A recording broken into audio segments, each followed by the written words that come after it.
sudah akhir Mei dan saat ini timnas Indonesia sudah melakukan pemusatan latihan di Bali.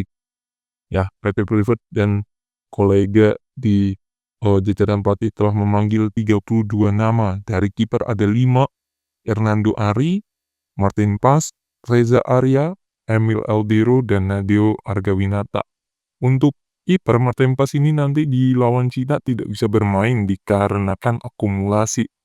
Jadi bukan tidak mungkin ya ini akan menjadi debutnya Emil Eldiro yang bermain bagus untuk Palermo di Serie B meskipun gagal untuk promosi. Oke, di lini belakang tepatnya di tengah ada Justin Hapner, Masilgers, Jaitses, Joti Amart, dan Rizky Ridho. Dengan ya skema ini menurut saya Rizky Ridho sudah pasti bersama Bang Jai dan Hapner ya. Karena melihat mereka solid, berat untuk Masilgers bisa menggeser, ditambah di match playoff Conference League kalau nggak salah melawan klubnya si Kausen Verdong, dia baru cedera ya, cedera apa, oke. Jadi tidak ada yang mengesankan di sini. Terus dari tengah ya, di tengah ini ada Tom Hai, Ricky Kambuaya, lalu ada Marcelo Ferdinand, Ivar Jenner, Joe Pelupesi, dan Nathan Choaon. Ini juga tidak ada nama kejutan di sini karena ya semuanya punya peran penting dan menurut saya yang pasti tersisih hanya si Nathan ya, karena yang lain tuh punya menit bermain yang cukup di klubnya masing-masing gitu. Dan di sini Marcelo juga akan absen akumulasi kartu lawan China juga sama dengan Martin Pas.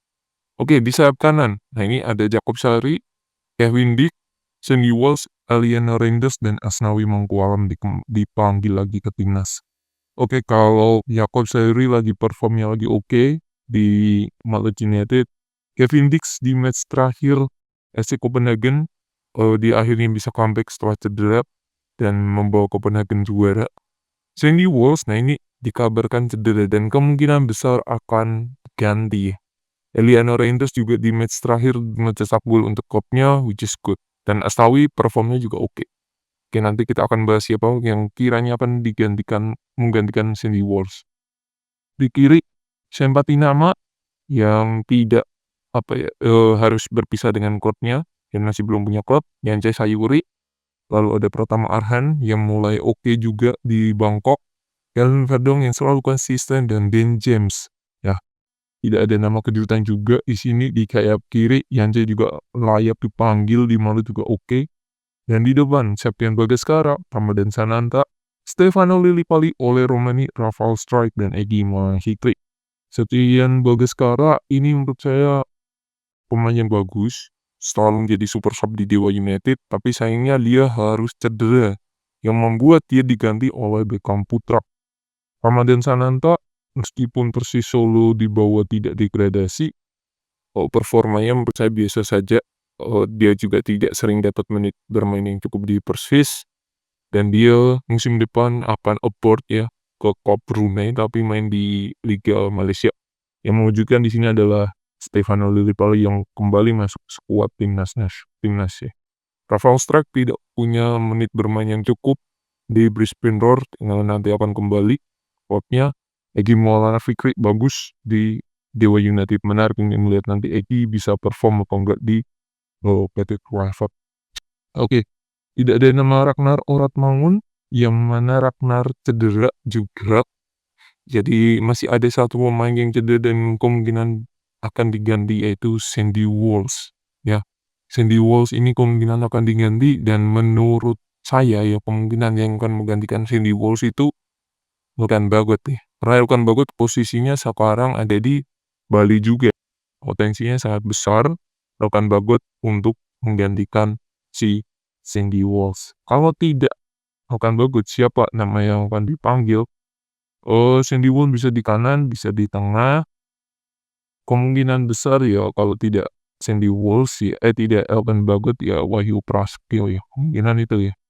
Ya, karena si Kakang Malik Rizaldi main di klub ASEAN All Star melawan MU. Jadi dua pemain itu tidak akan dipanggil oleh PT Freeport ya. Oke, jadi itu Menarik nanti melihat 23 nama pemain yang akan dipanggil atau masuk di SP ya, siapa saja. Mungkin kalau 3 kiper, Hernando, Emil, dan Nadio, mungkin itu sih untuk lawan China. Dan seterusnya, Jordi Amat mungkin tidak main, ya ini akan menjadi persaingan yang ketat ya di sini.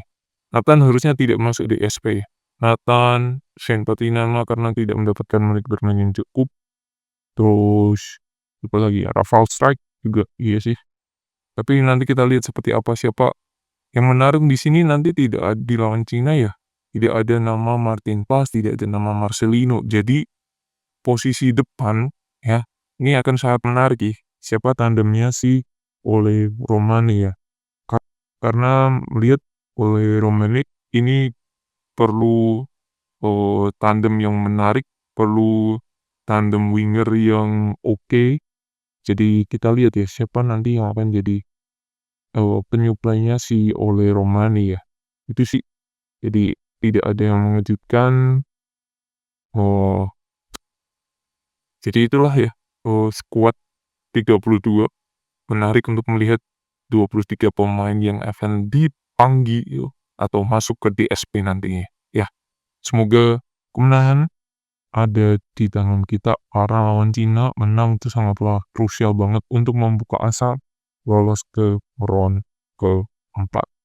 Jadi itu semangat Garuda dan raih kemenangan lawan China.